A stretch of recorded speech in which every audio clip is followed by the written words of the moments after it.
Namaskar, greetings to everyone. I hope all of you are doing well. Let us begin our Gita study with a prayer. This short prayer addressed to the Lord, seeking His blessings, grace, is on page 242 of this book, Universal Prayers. On the top of that page, 242. So let us chant. Many of you know this shloka. It's a very common, very well known stanza. Om Mukam karoti vachalam Pangum langayate girim Yat kripatamaham vande Paramanandamadhavam. I offer my loving salutations to the blissful Lord Madhava, by whose grace even the mute can become eloquent and the lame can cross over mountains and reach his destination. May the Supreme Lord, loving Lord Madhava, bestow His grace upon us all. Om Shanti Shanti Shanti. Om. May there be peace in our hearts. May there be peace and harmony amongst all beings. And may there be peace everywhere in nature. Let us continue our study of chapter 8. We were going to do verse number 15, but I want to go back a little bit. There was a question, someone asked me a question during the week about this verse number 12. There, verse number 12, Bhagavan Shri Krishna explains how a yogi leaves the body. So let me chant verse number 12. Sarvadvārāṇi saṃyamya mano hṛdi nirudhya ca mūdhnyā rdhāyātmanaḥ prāṇamāsthito yogadhāraṇām. The translation is controlling all gateways, all sense organs of these gateways of the senses, confining the mind to the heart, fixing the life breath in the crown and intent on the maintenance of yoga. Doing this, then verse number 13, Om ityeka Akshara Brahma Yoga. If a person chants Om and remembers the Supreme Lord, Saha Paramam Gatim Yati, he reaches the supreme abode. So the question that was asked was about verse number 12. How can we do all these very complicated Raja Yoga, Hatha Yoga practices? Sarvadvārāṇi means all the gateways. Gateways mean the sense organs. Usually the 5 sense organs of perception, what we call jnanendriyas, through which we get information of the outside world. Seeing, touching, tasting, smelling, etc. Those are the 5 sense organs which have to be closed. During meditation, we don't want to see anything, we don't want to hear anything, we don't want to touch anything or eat anything or say anything. So that is understood. Sarvadvārāṇi saṃyamya mano hṛdi nirudhya ca. Controlling the mind in the heart. Heart means the center of our personality, where all our feelings, devotion, everything is there. Mind should not be allowed to go to the outside world, but should be centered in the heart, where we visualize our chosen ideal, general instructions. The next one is something we have to be careful about. Mūdhnyā rdhāyātmanaḥ prāṇam. Prāṇam means the vital force, prana shakti. Mūdhnyā means the crown of the head. Prāṇam mūdhnyā ādhāya. Keeping the vital force in the crown of the head. That is not recommended. It's not for us. Because it requires a lot of specialized training under a qualified guru who can teach all this, and is not necessary at all. We should keep the mind on our chosen ideal. That is all that is required. So that is not to be taken as applicable to everyone. It's not. It looks complicated, and it is complicated, and it is not necessary. Holy Mother Shri Sharada Devi said, simply look at Sri Ramakrishna's picture and repeat his name. That's all you have to do, she said. There is no need for any complicated procedure. If you keep your mind on your chosen ideal and repeat your mantra, that is all that we have to do, spiritual practice. All the time. Then what happens? Our mind becomes established in that awareness. We'll always be aware of our chosen ideal. Whatever we are doing, we'll be aware of our chosen ideal in the background of our mind. That will be there. And then that will continue at the last moment. Tasmat sarveshu kaleshu māmanusmara yudhya cha. That was the instruction that Sri Krishna gave in the 7th verse. In the beginning of this chapter I said 4-5 verses are important in this chapter 8. They are verses 5, 6, verses 5, 6, 7 and 9 and 13. They contain all the instructions that we need for our spiritual practice. So, sarvadvārāṇi, verse number 12 is not meant for everybody. Simply keeping the mind on the chosen ideal, repeating the mantra or name.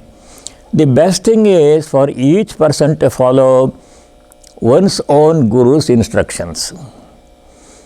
When a person receives initiation, mantra initiation, the teacher who gives the mantra gives a set of instructions on how to repeat the mantra, how to do japa. That's all we have to do, each one of us. It may be different for different people.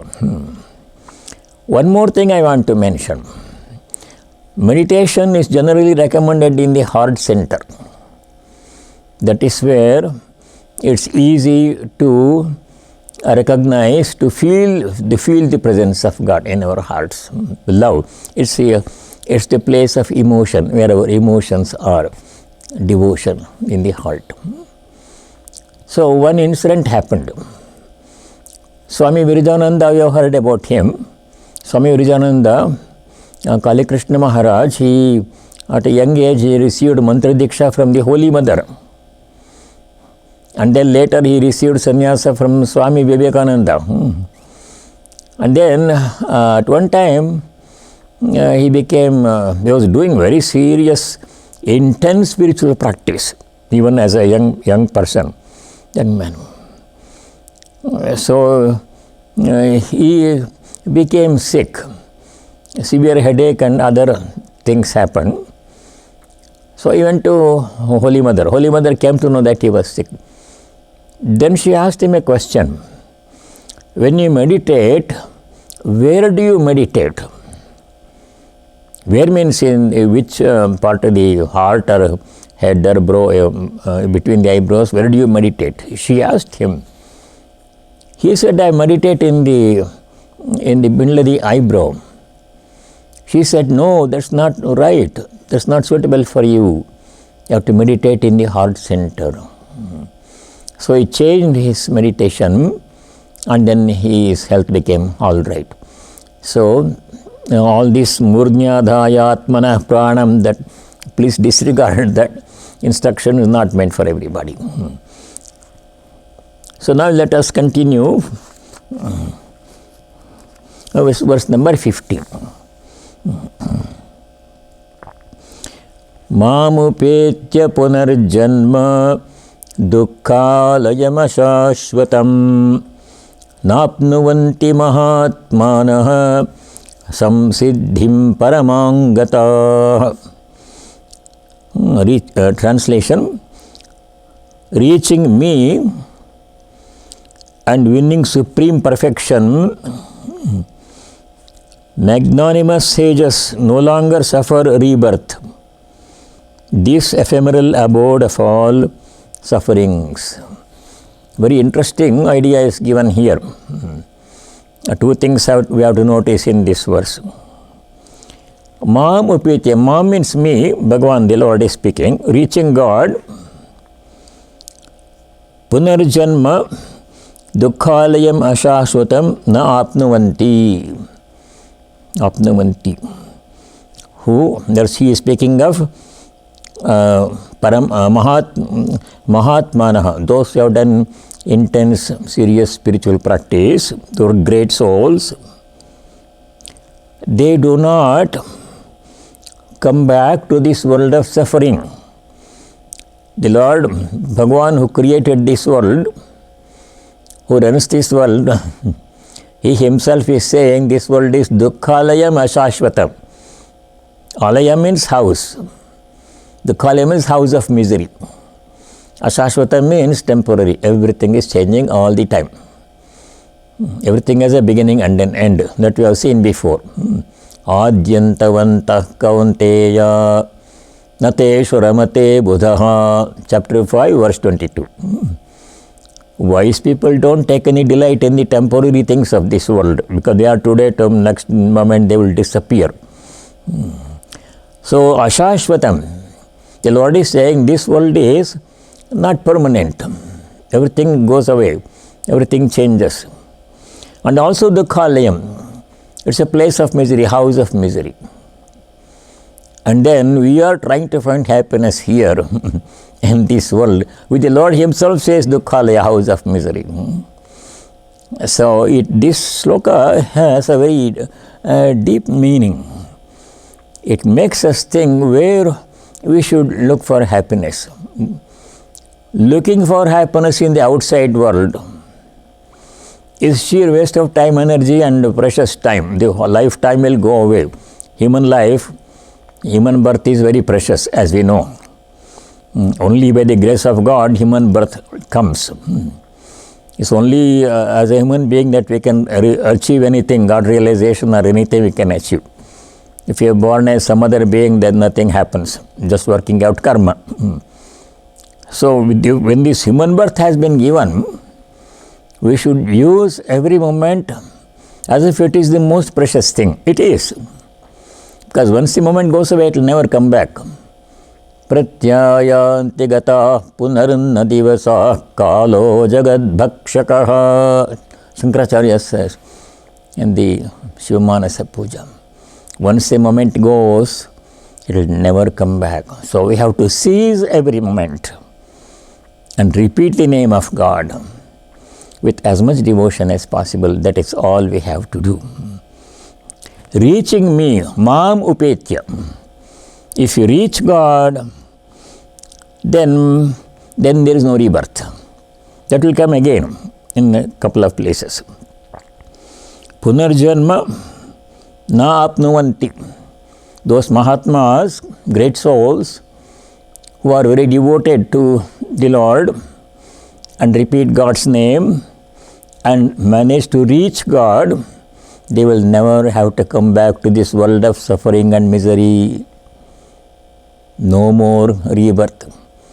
Rebirth means more suffering. Birth and then existence, suffering, old age, janma, mrityu, jara, vyadhi, dukkha, doshana, darshanam, all those things we have seen before. All that will not happen. Mamupetya, reaching me, punarjanma, na apnuvanti. That punarjanma means next birth, another birth.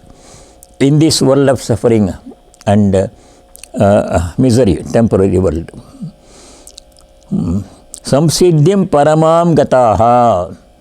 Here, commenting on the word samsiddhi, Shankaracharya says mokshakhyam, liberation. Samsiddhi means liberation. They say they reach liberation. So what we have to do? Yes, go back to instruction is given in this verse number 7. Verse number 7 is the key verse. What we have to do. That's where we have to emphasize. What I have to do in terms of spiritual practice to reach God. Verse number 7, key verse. Tasmat sarveshu kaleshu mamanusmara yudhyacha. We studied this one. Let us recapitulate. Therefore means since the last thought in our mind at the time of departure from this body determines where we are going to go after leaving the body, therefore practice remembering me, repeating my name at all times. Sarvesha kalesha mamanusmara. At all times practice constant recollection of our chosen ideal. And then second thing, two instructions, yudhyacha. Yudhya, perform your duty. Yudhya means fight. At that time Arjuna was in the battlefield, his duty was to fight. But that has another meaning also. This life is a constant battle for every one of us. A battle within our minds. Our minds are like a Kurukshetra. Good thoughts versus bad thoughts. All kinds of weaknesses, anger, jealousy, lust and greed, they all are our enemies. You are constantly fighting with them in our minds all the waking time. In dream also it happens. So that fight we should go on. We should not yield to those enemies, 6 enemies. Lust, anger, greed, pride, jealousy, delusion. Kama, krodha, lobha, moha, mada, matsarya, jealousy. So that fight has to go on. Therefore, the first line in verse number 7, which is the key line, key instruction. Tasmat sarveshu kaleshu mamanusmara yudhyacha. Do your duty. Whatever happens to be your duty at this time, we have to do that one. We can't say I will not work because I have to remember God. That we have to perform our duty. At the same time, keep our mind on God. How? By doing all work as worship, as offering, as service for the sake of the Lord, dedicating everything to God. That way you are connecting all work to God. Whatever work we do, even ordinary things like eating, walking, doing chores, etc., they all can be done as service of the Lord and offer it to Him. That we have seen many times before. They will come again. Verse number 13, chapter 3. 5 instructions are given there on how to perform our daily duties, keeping the mind on God at the same time. Chapter 3, verse 30, key verse. There Bhagavan Sri Krishna says, Mai sarvāṇi karmāni sanyasya, dedicating all actions to me. rdhāyātmanaḥ, remembering my presence within you. Also, rdhāyātmanaḥ means serving the Lord through doing all our duties as service, as a servant. Ishvaraya bhritya iva sarvāṇi karmāni karomi iti matya. Bhritya means servant. I am a servant of God, and by doing this work I am serving Him. This is His service. That attitude you have to keep in mind. Then you are always in contact with the God, with God. You are never separated from Him because you are always doing something. Nirashir nirmamo bhutva. Nirashi means without expecting, hoping for pleasure, benefit for one's own self from one's work. Whatever result comes, accepting it calmly. Nirashir nirmamo bhutva, giving up the notion of I and mind. These are all difficult to practice, but we have to keep these things in mind and try as much as possible. So those instructions are given.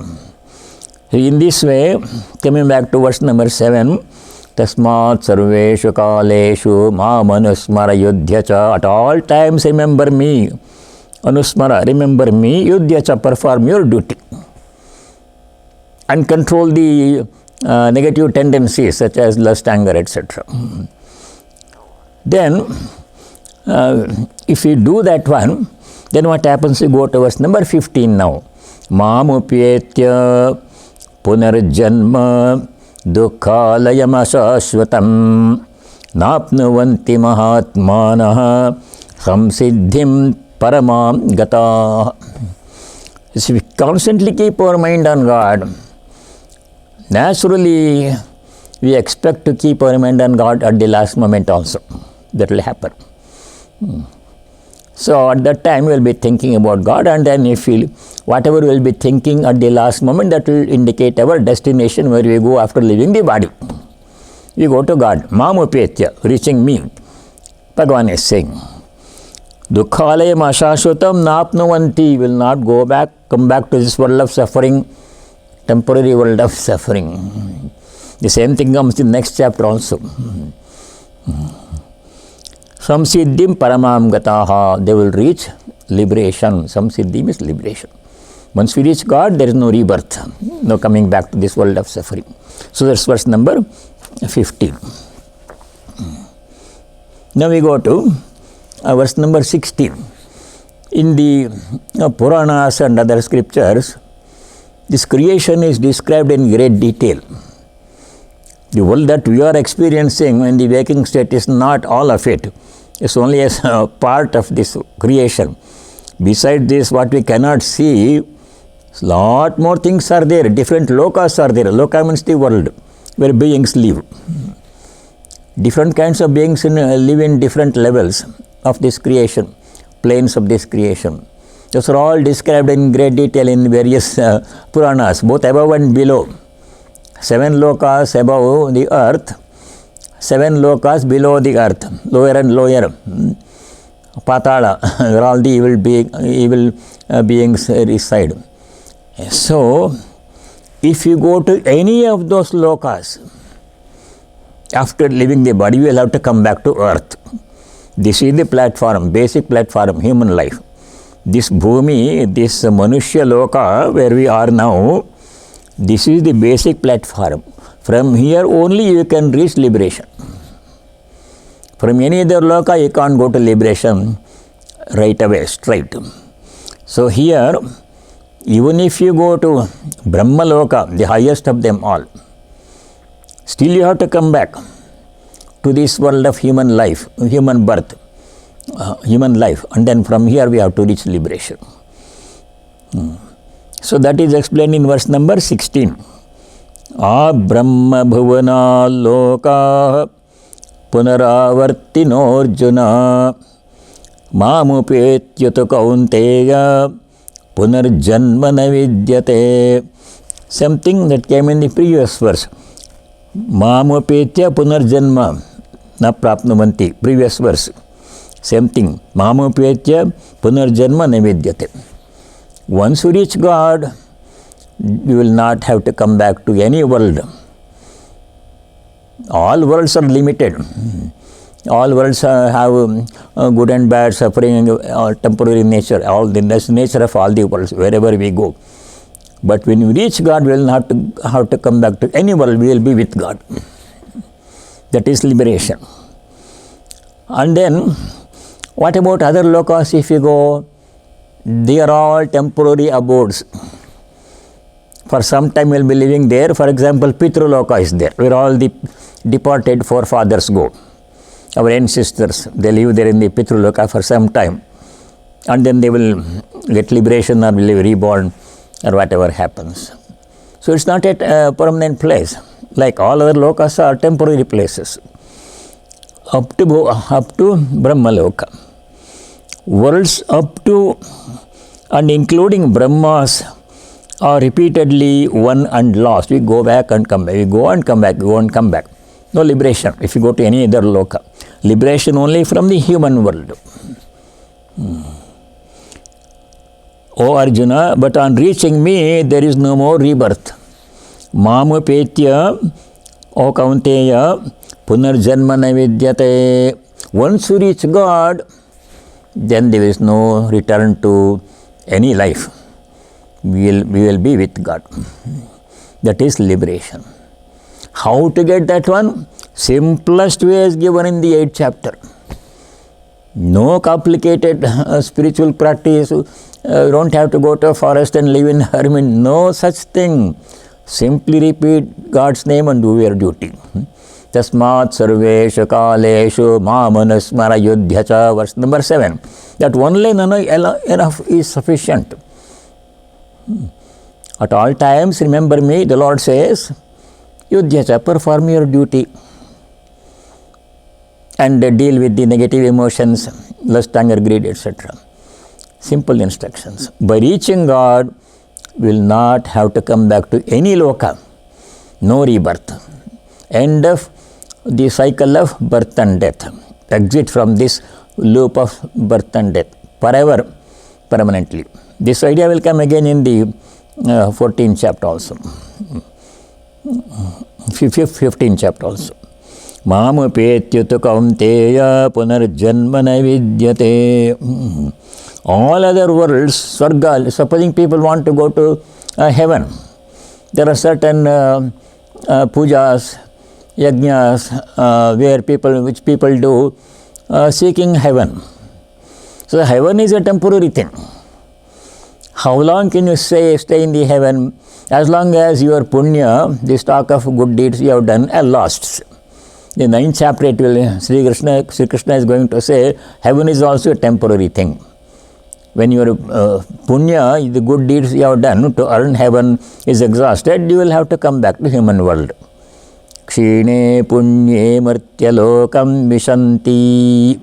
And the punya, the merit, the puja, yajna, etc. we have done seeking heaven, when that effect is exhausted, then martyaloka mishanti will have to come back to the world of human beings again. This is the place.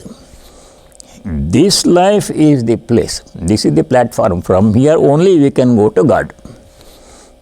Wherever we go, you have to come back here and go from here. That is why human birth is extolled as the most precious gift in our scriptures. So we will go to the next verse. No rebirth after knowing God, after reaching God. Now the topic is the description of creation.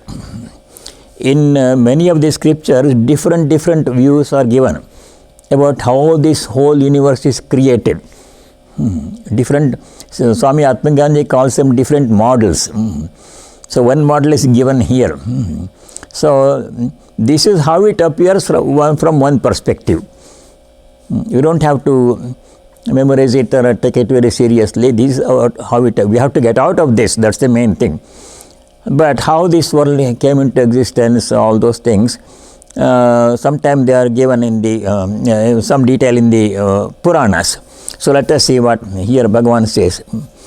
All lokas, worlds, where different beings live, they are all temporary, limited in duration. Not worthwhile going there. So that is the main idea. Let's do verse number 17. Sahasrayuga pariyantam aharyad brahmano viduhu ratrim yuga sahasrantam teho ratra vido jana. The translation is, men or people who know about day and night hold that a day of Brahma consists of 1,000 ages, and that night also is of 1,000 ages. Now, before we go further, I want to make one point clear. We come across two terms, similar sounding terms, Brahma and Brahman. Brahma is Prajapati, the creator who creates this world. There are Brahma, Vishnu, Shiva, the three functionaries. Brahma is the creator, Vishnu is the preserver, Shiva is the dissolver. That we read in the Puranas. That Brahma, creator, also called Prajapati, that is a being, is a jiva. A jiva occupies the position of Brahma for a certain kalpa, cycle of creation, and then creates this function, assumes a function, and then he retires, gets liberation. Another jiva becomes the Brahma for the next cycle of creation. So that Brahma is a temporary entity, not permanent. That is not what you are interested in. You are interested in Brahman, the supreme reality, Paramatman described in the Upanishads. Brahman. Very similar sounding words, sometimes confusing. So I'll make it clear in the next few slokas. So here, the description of creation, one description of creation, there are other descriptions in other scriptures. So verse number 17. Sahasrayuga pariyantam aharyad brahmano viduhu ratrim yuga sahasrantam teho ratravido jana. A day of Brahma, Brahmanaha ahas is hidden there. Sahasrayuga pariyantam ahas aharyad brahmana. Aha means one day of Brahma. Brahmanaha aha means one day of Brahma consists of Sahasra Yuga, 1000 yugas. Like Kali Yuga, we are going through Kali Yuga right now. There are 4 yugas, Krita Yuga, Treta Yuga, Dwapara Yuga, Kali Yuga. 1000 of these yugas constitute one day of Brahma, the creator. Not Brahman. Brahman is away. You are not thinking about Brahman. The creator, Prajapati, a jiva, he is a being like us. Very big. In charge of the creation of the whole universe. 1000 yugas constitute one day of Brahma. Similarly, Ratrim Yuga Sahasrantam, 1000 yugas constitute Ratri, night of Brahma. Our day and night is very small, 12 hours, 12 hours. Days are longer, nights are shorter. But Brahma's one day, daytime, from rising to sleep, going to bed, Brahma's day, 1000 yugas, very long duration. During that daytime, all the creation comes. When he wakes up from sleep, creation comes. When he goes to sleep, after 1000 yugas, creation goes back into unmanifest form. All everything remains dormant, like in deep sleep. 1000 yugas duration of Brahma's day and 1000 yuga duration Brahma's night. So then what happens? It is stated what happens during Prajapati's day. Prajapati is the Brahma creator. Brahman supreme reality is not here yet. That's the ultimate. We are not talking about that. So we go to verse number 18.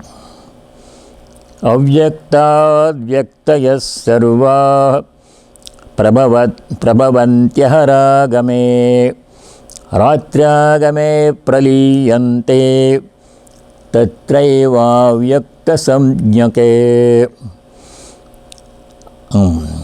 Aharagame, ahas means day. Agame, when the day starts for Brahma. You are talking about Brahma's day and night, not our day and night. Our day and night is really infinitesimal, a few hours. Brahma's day is 1000 yugas, Brahma's night is 1000 yugas. So when Brahma's day begins, when he wakes up from sleep, prabhavanti aharagame sarvaha, all the beings, vyaktaya sarvaha, vyaktaya, all the beings. Vyakti means a being, something that has come into existence, vyaj. All the beings come into existence, prabhavanti, they come into existence when Brahma wakes up from his sleep in the morning. Aharagame, ahas means day. When Brahma's day begins, all the beings come into existence, they manifest themselves, assume name and form. They were before that, they were there also. These beings were there even when Brahma was sleeping, but they didn't have name and form. They were in avyakta form. Avyakta means unmanifest form. There is no form, there is no name, you can't see them or touch them or hear them. They were there. Like the tree was there in the seed, when the seed was there. The tree was inside it. We could not see it. We could not see any tree. But when the seed sprouts and becomes a plant and grows a big tree, then we can see. So this is vyakta, avyakta. Two states of existence. We are now in the vyakta state, a manifest state. We have name and form, body, sense objects, everything is there. We can see each other, everything. We are in a manifest state right now. Whole universe is manifest. We can see things, infinite things. Nature, including sun, everything. Manifest state now. When Brahma goes to sleep, after 1,000 yugas, then all the whole beings that you are seeing now, which are in manifest form, they go back into the seed form. They become unmanifest. They stay there, just like this, without name and form. That state of existence is called avyakta. Avyakta means unmanifest, no name and form. Cannot be seen by the sense organs, avyakta. So here it says, at the break of day, verse number 18, aharagame, at the break of day, Brahma's day, all individuals are born of the unmanifest. Avyakta, sarvaha, vyaktaya, prabhavanti.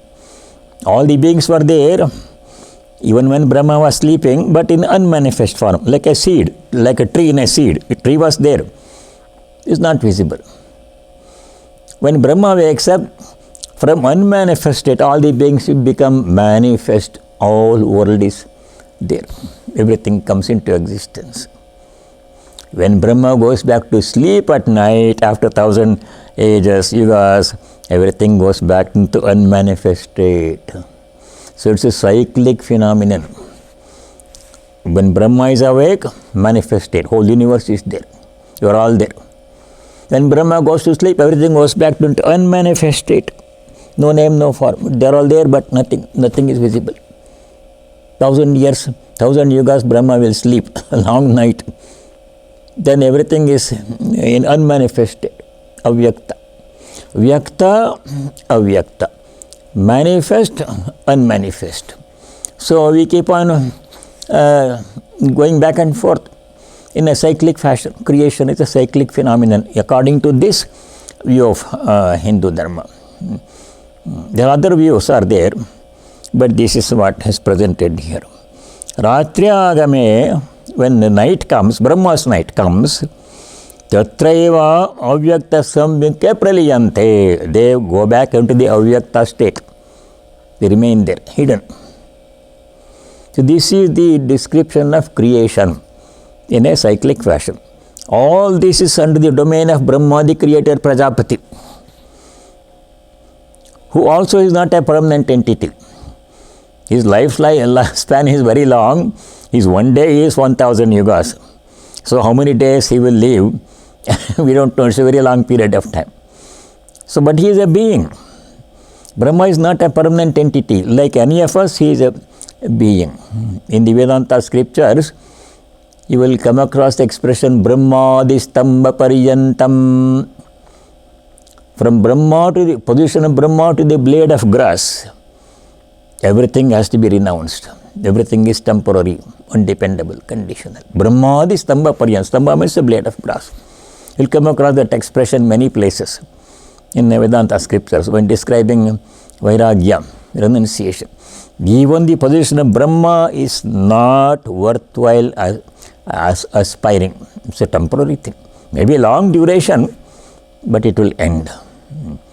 So what the message behind here is, everything in this creation that we are experiencing, that we think we are a part of, is temporary and changing, not worthwhile seeking. If it is there, we have it. If it is not there, it's okay. Not being attached to that.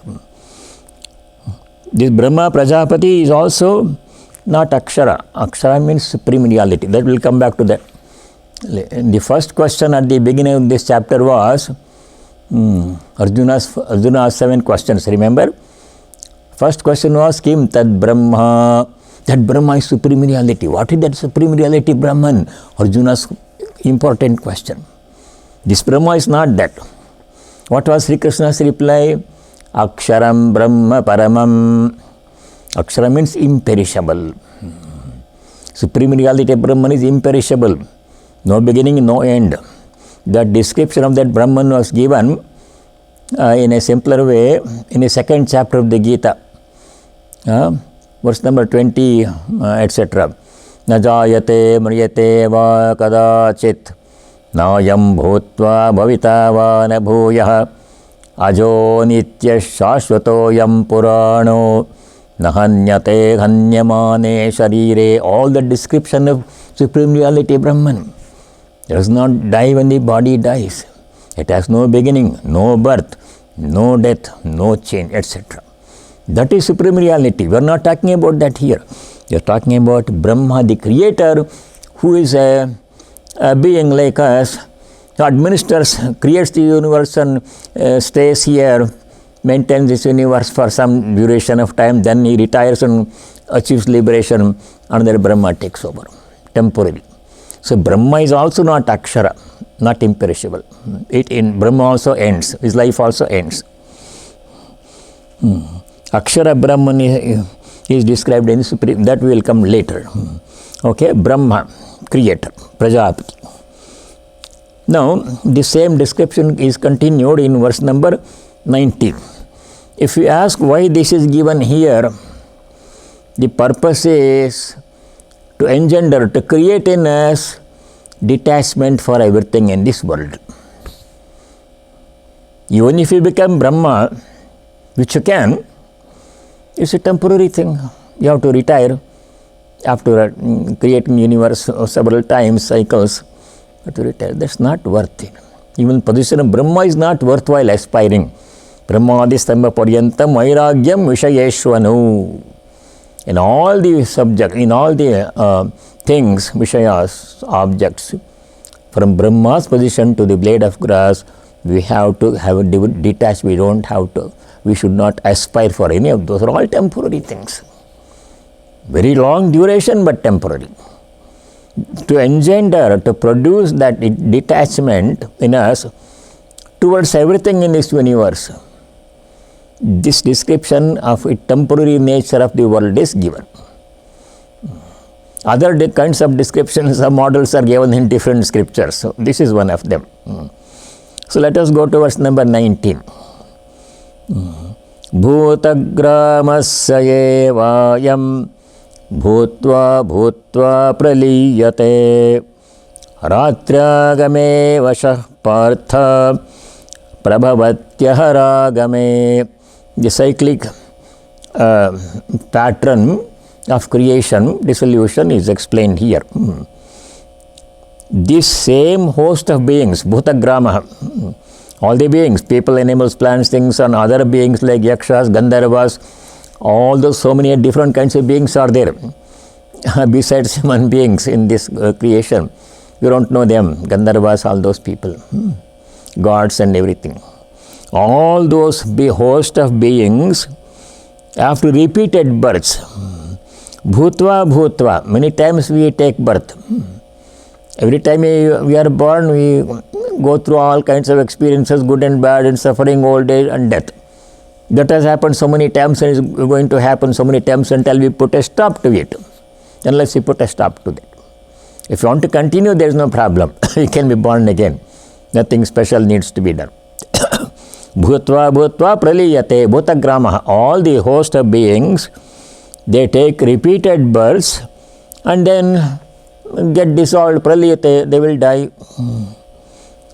Ratragame avashaha partha prabhavati aharagame. At the time of nightfall, they are all dissolved. Brahma's nightfall. At the time of Brahma's daybreak, they are all born again. Helplessly. Avashaha. You see the word avashaha there in the second line. Ratriyagame, when the night comes, Brahma's night comes, avashaha, helplessly. You go through this life helplessly. Sometimes good, sometimes bad, some people praise, some people blame, sometimes sick, sometimes well, sometimes poverty. All kinds of things are happening. And this has happened innumerable times and will keep on happening unless we put a stop to it. In order to engender in us, produce in us a detachment, a sense of distaste. What is all this? How many times have I gone through? Do I have to do it again and again and again? Again old age, again suffering? A little bit pleasure when you are young. When you are young, healthy and have a good job and family for a few years, you are happy. And then something goes wrong. Do you want this again and again, or should you put a stop to it?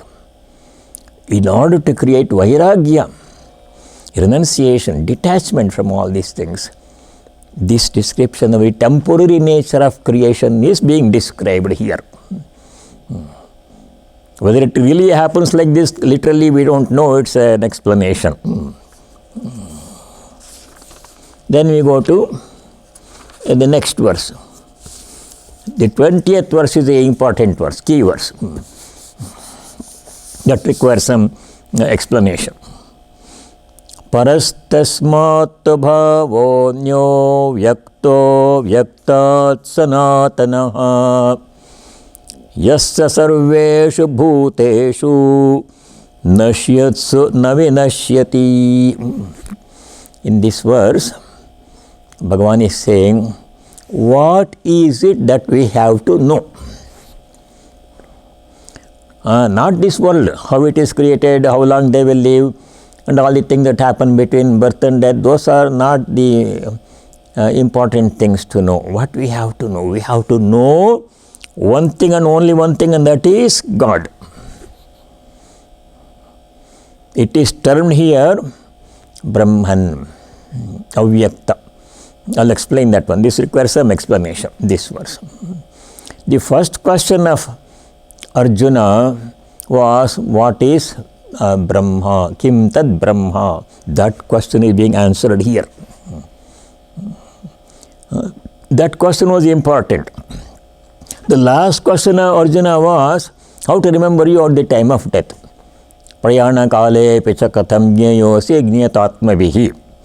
7 questions, first and last were very important questions. Middle 5 questions we just dismissed, Sri Krishna dismissed in a few words. So answer to the first question, who is that Akshara? Who is that Brahma that is being described here? He is not Brahman the Prajapati, who like other beings creates the world for some time, lives there, gets up in the morning, does creation, goes to bed at night and withdraws creation. That is not supreme reality. That's Brahma, the Prajapati, the creator. It's only a jiva, position, not the highest. That's not what we want. We want Brahman, the supreme reality, described in the Upanishads, Paramatman. That is the highest. That's being described here in verse number 20. Paras tasmat. Tasmat means from that Brahma which was being described in the previous 2 slokas. Who gets up in the morning, all creation comes from unmanifest to manifest. Goes to bed after 1,000 yugas, all the creation goes back from manifest to unmanifest. And after doing this, he will achieve liberation and next Brahma will come. Not that Brahma. Paras tasmat. Tasmat paraha, different from that. Other than that Brahma, the creator, Anyaha avyaktaha sanatanaha bhavaha. Bhava means the being, Aksharakyam Param Brahma, Supreme Reality Brahman. There is Supreme Reality Brahman other than Brahma, the creator, who gets up in the morning, creates the world, goes to sleep and dissolves the world. Not that Brahma. Other than that, Parastasmat, Supreme, higher than that, Bhavaha, Paramatman, Supreme Reality, Brahman, Akshara, he is there. Bhava, avyaktaha, avyaktat, sanatana, different from that. Both are called avyakta, that's the confusion. Terminology is the confusion. So let us clarify that one. When Brahma goes to sleep, everything goes into avyakta, unmanifest. That is not the supreme reality. Other than that, there is Brahman who is also avyakta. He is called avyakta because he has no name and form. Cannot be grasped by sense organs. Atindriya is called also avyakta. Supreme reality Brahman is also called avyakta. The state of Brahma sleep, when he goes to sleep, everything, all beings goes into unmanifest form, that's also called avyakta, but let there be no confusion. We are talking about ultimate reality Brahman, who is also avyakta, means not manifest. That means he has no name and form. That we have seen before. Atindriya. No, can't describe Brahman giving some adjective. He is indescribable. Infinite, eternal, Sachidananda, pure consciousness, Satyam, Jnanam, Anantam, Brahma, this is all Brahman, supreme reality. He is called avyakta. He is called avyakta because he has no name and form. Can't see him through the sense organ. That's so. Yasya sarveshu bhuteshu nashyatsu na vinashyati. When all the beings, sarveshu bhuteshu nashyatsu, when all the beings go back and perish at the end of Brahma's night, when we die, saha na vinashyati, Brahman remains imperishable, eternal, infinite, no end to Brahman. This came in the second chapter. Nahanyate hanyamane sharire. Ajo nitya shashvato yam purano nahanyate hanyamane sharire. Second chapter, verse number 20. That is description of Brahman, supreme reality. That is what we are interested in. Not Brahma, the creator who comes and goes. So, to conclude, verse number 20, beyond that unmanifest Brahma, the creator, is another unmanifest being, Brahman, the supreme reality. Two separate entities. Brahma, creator, temporary being. Brahman, supreme reality, pure consciousness, Sachidananda. It perishes not, even when all the beings perish. Worlds come and go. Whole world comes into existence, whole world goes of existence, galaxies, everything come and go. Brahman remains unaffected. No coming, no going for Brahman. Supreme reality, always there. That is what we are interested in. In order to separate these two, these descriptions are given. Brahmadishu nashyatsu na vinashyati. So that is the commentary will. You can stop here.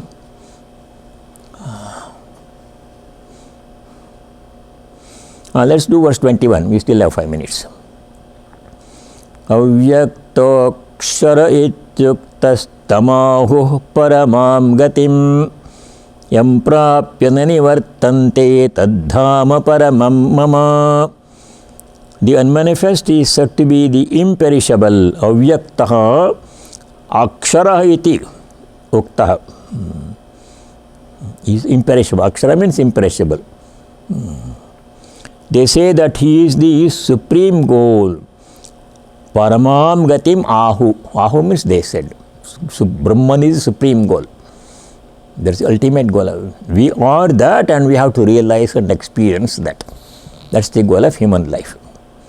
Yam prapya, by reaching that Brahman, ultimate reality, Nani vartante, people don't come back to this world of suffering.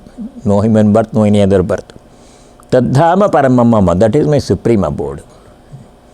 So this idea will come, it has already come before, it will come again.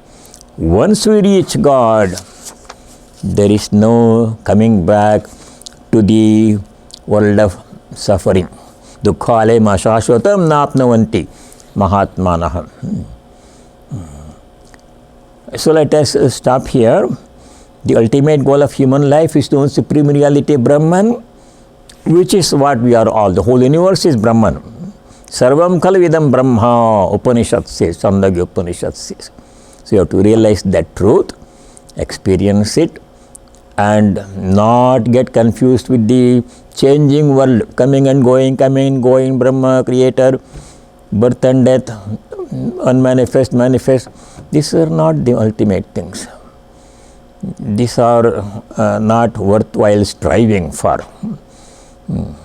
As much as possible we gain, so we have good position, power, property, family, we enjoy, but you don't get attached to it because they are temporary and they don't give full happiness, true happiness. So if you have questions about this avyakta, all those things, please let me know and I'll try to explain it again next time if necessary. So let us say the closing prayer. Om sarve bhavantu sukhinah, sarve santu niramayah, sarve bhadrani pashyantu, ma kaschid dukkha bhag bhavet. Om shanti shanti shanti. Om, may all be happy, may all be free from diseases and other problems. May all realize and practice what is noble, auspicious and dharmic. May there be no ill will among the human beings. May no one be subject to any kind of suffering. This is our prayer. Om Shanti Shanti Shanti. May there be peace and joy in our hearts, rdhāyātmanaḥ Shanti. May there be peace and harmony amongst all the beings, no ill will, no hatred, adhibhautika Shanti. May there be peace everywhere in nature, adhidaivika Shanti. Harihi Om Tat Sat. Sarvam Sri Rama Krishna Prāṇamāsthito. All of you stay well and God willing we will see next week. Thank you.